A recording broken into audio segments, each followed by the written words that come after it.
Good morning all of you विद्यार्थियों। आज हम क्लास 9th एक्सरसाइज 2.5 प्रश्न संख्या 11 से कंटिन्यू इसको पूरा करेंगे। जैसे प्रश्न संख्या 11 में कहता है 27x की 3 प्लस y की 3 प्लस z की 3 माइनस 9xyz, इसको सोल्व करना है। तो इसको विद्यार्थियों हम इस आइडेंटिटी से सोल्व करेंगे। X cube plus y cube plus z cube minus 3xy दिया हो तो इसको x plus Y plus z into में x square plus y square plus z square minus x y minus y z minus z x से solve करेंगे। तो देखिए इसको कैसे सोल्व करते हैं। जैसे ये प्रश्न संख्या 11 में आपको ये दिया हुआ है विद्यार्थियों, 27x की 3 को 3x की 3 लिख सकते हैं, ये एज इट इज रहेगा। माइनस 3 इंटू में x की जगह ये, y की जगह ये और z की जगह इसको सोल्व करते हैं तो यही आएगा। अब हमने आपको ये बताइए कि जो आइडेंटिटी अभी रीड करवाई थी इस आइडेंटिटी को ये लिख सकते हैं। तो यहाँ x की जगह 3x, y की जगह y और z की जगह z है। तो ये x plus Y plus Z लिखा। x का स्क्वायर यानी 3x का स्क्वायर 9x स्क्वायर, फिर y स्क्वायर, फिर z स्क्वायर, माइनस में xy होता है यानी इन दो की मल्टीप्लाई आती है तो ये 3xy आ जाएगा।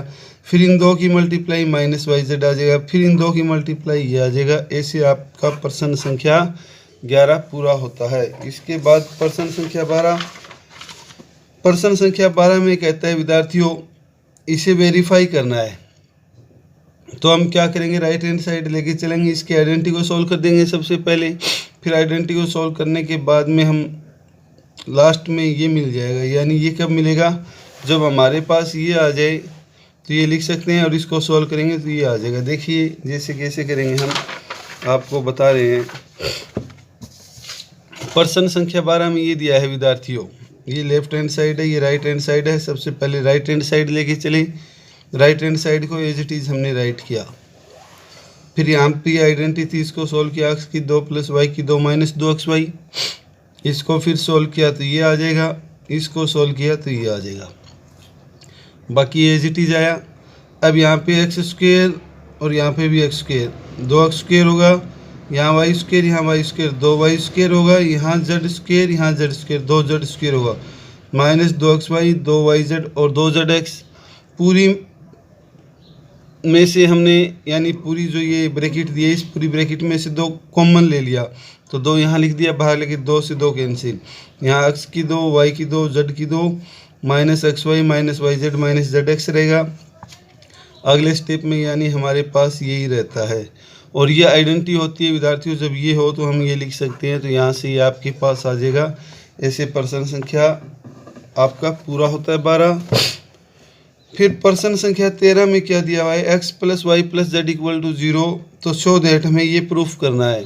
तो क्या करेंगे, x plus Y equal to minus Z रखेंगे, फिर दोनों साइड क्यूब करेंगे और हमारे पास ये आ जाएगा। जैसे देखिए सॉल्व करके बताते हैं कैसे आएगा। ये दिया हुआ है विद्यार्थियों 13 सम में आपको गिवन।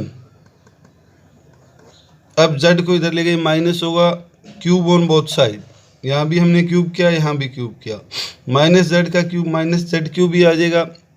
यहाँ पे हमने आइडेंटिटी लगाई, x की 3 प्लस y की 3 प्लस में 3xy इंटू में x प्लस वाई, और इसकी जगह विद्यार्थियों हम माइनस जेड रख देते हैं। इसे जैसे इक्वेशन 1 रख दिया हम, और यहाँ बता देंगे फ्रॉम इक्वेशन 1 भी 1 से हमने इसकी जगह माइनस जेड रख सकते हैं क्योंकि इसके बराबर माइनस जेड है। तो यहाँ माइनस जेड रख दिया, ये मल्टीप्लाई करके ये माइनस का 3xyz हो जाएगा और ये हमारे पास बाकी सेम आ रहा है। अगले स्टेप में इस जेड को इधर ले आए, प्लस हो जाएगा, ये हमारा इधर आके प्लस हो जाएगा। यही तो प्रूफ करना था, ऐसे आपका ये प्रूफ होता है। तो यहाँ से ये भी एक आइडेंटिटी बनेगी विद्यार्थियों। क्या आइडेंटिटी बनेगी हमारे पास कि जब भी x plus Y plus Z का सम 0 आ रहा हो और इसका क्यूब निकालना हो तो ये होगा 3 इंटू एक्स वाई और z। इसी आधार पर हमारे अगले 14 सम है। 14 सम में आपको ये दिया हुआ है विद्यार्थियों, यहाँ पे x की जगह ये, y की जगह ये और z की जगह ये, जब इनको सॉल्व करते हैं तो 0 आ जाता है। -12 प्लस 7 और प्लस 5 0 होगा, 0 होगा तो अभी हमने पढ़ा था इसका क्यूब क्या होगा, 3xyz, 3x की जगह ये, y की जगह ये और z की जगह ये। जब इसकी हम मल्टीप्लाई करेंगे तो विद्यार्थियों आपके पास ये आ जाएगा।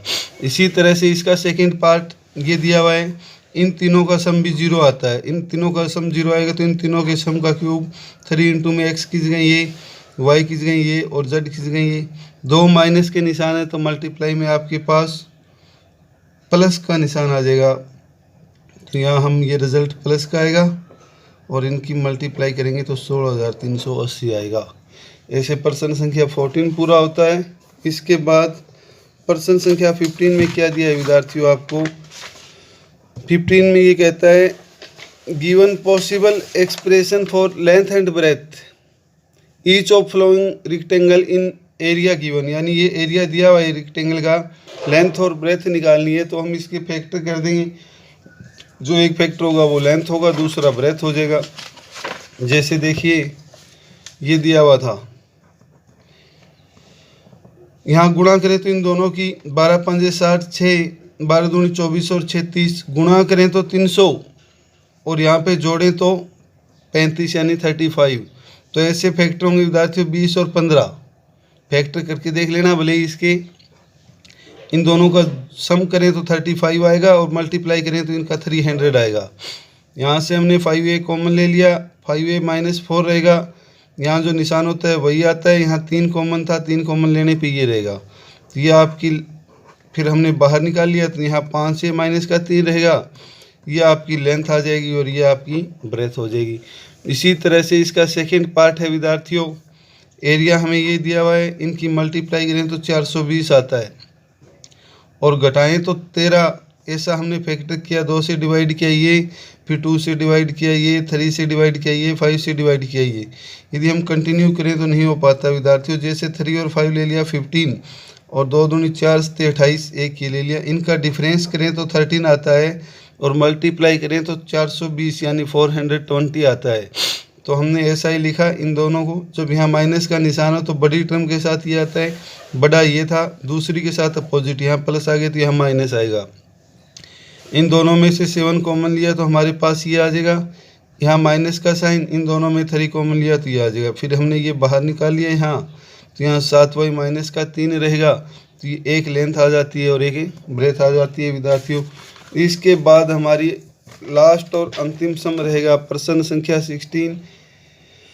What are the possible expression for the dimension of cubes whose volume are given? इनका वॉल्यूम दिया हुआ है तो हमें लेंथ ब्रेथ और हाइट निकालनी है, या डायमेंशन ऑफ क्यूब लिख दीजिए। तो इसके फैक्टर कैसे करेंगे देखिए। जैसे ये दिया हुआ है विद्यार्थियों आपको, यहाँ पे मैंने आपको बताया था जब 2 ही नंबर दिया होती है तो आइडेंटिटी बनाइए a square minus b square, या इसमें से कुछ भी कॉमन हो तो कॉमन लीजिए। यहाँ से हमने कॉमन लिया, ये लीनियर फैक्टर हो जाते हैं। तो यहाँ पर डायमेंशन ऑफ क्यूब एक तो 3 आ जाएगी, एक x और एक ये, यही हमने लिखा है। सेकंड पार्ट इसका ये दिया हुआ था। सबसे पहले हमने देखा इसमें से 4 के कॉमन है, 4 की कॉमन लिया, यहाँ 3y स्क्वायर प्लस का 2y माइनस 5 रहेगा। अब मल्टीप्लाई करें तो 15 और सब्ट्रैक्ट करें तो 2, 5 और 3 खुद ही होगा, यानी 15 का 3 इंटू 5 आएगा। इन दोनों का डिफरेंस 2 आ रहा है, यही तो चाहिए था। बड़ी टर्म के साथ ये निशान, दूसरी के साथ अपोजिट। यहाँ से फिर हमने ये 4 के साथ चलेगा, यहाँ से y कॉमन ले लिया, ये आएगा। यहाँ माइनस 1 लिख दिया, कुछ भी नहीं है तो 3y प्लस 5 हो जाएगा। फिर हमने ये बाहर निकाल दिया तो यहाँ y माइनस 1 रह जाएगा। ये 3 फैक्टर हो गए विद्यार्थियों। डायमेंशन ऑफ क्यूबाइड ये हो जाएगी। और इसी के साथ विद्यार्थियों आपकी एक्सरसाइज 2.5 कंप्लीट होती है, जो आप फिर नोटबुक में पूरा करेंगे। धन्यवाद।